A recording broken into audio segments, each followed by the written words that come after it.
नाम में महत्व बुद्धि हो जाए। हे गुरु ने परम धन दिया नाम, और नाम हम जबरदस्ती प्रतिपल जपने लगे तो इसमें आसक्ति हो जाएगी। हमारे यहाँ एक भोरी सखी नाम के महान संत हुए हैं, तो उन्होंने कहा है, नाम श्वास दो बिलक चलत हैं, इनको भेद न मोको भावे। श्वास ही नाम, नाम ही श्वासा, और नाम श्वास को भेद मिटावे, और रोम रोम जब रग रग बोले तब कुछ स्वाद नाम को पावे। कह रहे हैं कि मुझे अच्छा नहीं लगता कि कोई भी श्वास बिना नाम के चली जाए खाली। साधक ठीक नहीं है, क्या महापुरुष हैं। अगर हम भगवत मार्ग के पथिक हैं और हमारी श्वास बिना नाम के चली जाए, मतलब धिक्कार है, हमारे जीवन को धिक्कार। उसी को नारद जी संस्कृत में लिख रहे हैं, तदर्पिता अखिलाचारिता तद स्मरणेन परम व्याकुलतेति। हर आचरण अपने प्रभु के लिए करे और एक सेकंड के लिए भी भूलने पर ऐसी व्याकुलता हो जैसे तुम्हें जल में डुबो दिया जाए और फिर श्वास लेने के लिए व्याकुलता होती है, ऐसी। तो जब हम श्वास श्वास नाम जपने का अभ्यास करें, पहले मन लगता नहीं, स्वाभाविक लगाना होता है, और एक बार लग गया तो सच्ची मानो जैसे दिल की धड़कन अपने आप हो रही ना, ऐसे अपने आप सुमिरन होता है। गोस्वामी जी ने बहुत प्रवीणता पूर्वक मांगा है भगवान श्री राम से।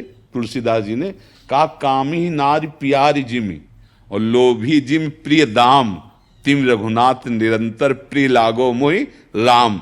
बोले मुझे कैसे प्यारे लगो, जैसे घोर कामी पुरुष बिना प्रयास के स्त्री का चिंतन करता रहता है। हे राम जी, ऐसे आपका चिंतन होता रहे। जैसे लोभी कंजूस आदमी रुपया का बिना प्रयास के चिंतन करता रहता है, ऐसे हे राम जी बिना प्रयास के आपका नाम ऐसे लोभी की तरह, जैसे दाम प्रिय और कामी को जैसे स्त्री प्रिय, ऐसे हे नाथ आप मुझे प्रिय लगो। तो यदि हमारी महत्व बुद्धि हो जाए नाम में, और कुछ दिन हट करके हम अभ्यास करें नाम का, कि कोई भी श्वास खाली न जाने पावे नाम की, फिर नाम अव्याव्रत हो जाएगा। अव्याव्रत माने अखंड भजन, अपने आप हो ऐसे और जहां नाम चला तो सारे विकार मिटा करके प्रभु का रूप प्रकाशित करता है। आराध्य देव का रूप, जीव ही आराध्य देव का रूप आया, अब मन का काम खत्म हो गया। जैसे चीटा पिघले हुए गुड़ में फंस जाए तो एक ही उपाय केवल है, मर ही सकता है, दूसरा कोई उपाय नहीं है, क्योंकि उसकी टांगें ऐसी होती ना, फंस गया ना, अब आप वो मर ही जाएगा। आप निकालोगे तो टांगें टूट जाएंगी। ऐसे ही मन अब मर जाएगा। मरने का मतलब होता है विषय रस रहित। मन मारिया तन बस में कीना, हुआ भरम सब दूर, बाहर से कछ दिखत नाई, अंदर चमके नूर। आपो त्याग जगत में बैठे नहीं किसी से काम, उनमें तो कछु अंतर नाई, संत का हो चाहे राम। बराबर हो गया ना। तो ये जब हम जाप नाम का प्रत्येक श्वास में करें और ऐसी निष्ठा रखें कि अगर थोड़ा भी विस्मरण हो तो हमें असहनीय हो जाए, पर हम लोग घंटों बोल जाएंगे और असहनीय नहीं होगा। ईमानदारी से देखो, अगर हमें कहीं और महत्व है, धन में, सम्मान में, समाज में, तो हम दूसरे से लौकिक व्यवहार करते समय, लौकिक वार्ता करते समय हम अपने प्रभु को भूल जाएंगे।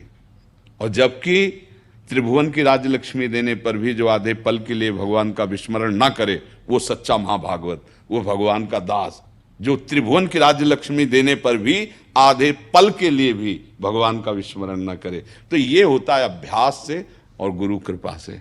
गुरु कृपा से जो नाम मिला, मंत्र मिला, अब अभ्यास करें कि कोई श्वास खाली ना जाए।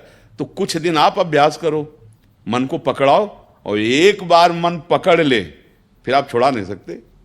जैसे देखो, एक बार मन ने विषय भोगों को पकड़ रखा है, अब कितनी ताकत साधक लगा रहा है, कितना परेशान कर रहा है मन कि हम निर्विषय होकर भगवान को भजें, लेकिन बार बार वहीं पहुंच जाता है, क्योंकि इसने पकड़ रखा है विषय को।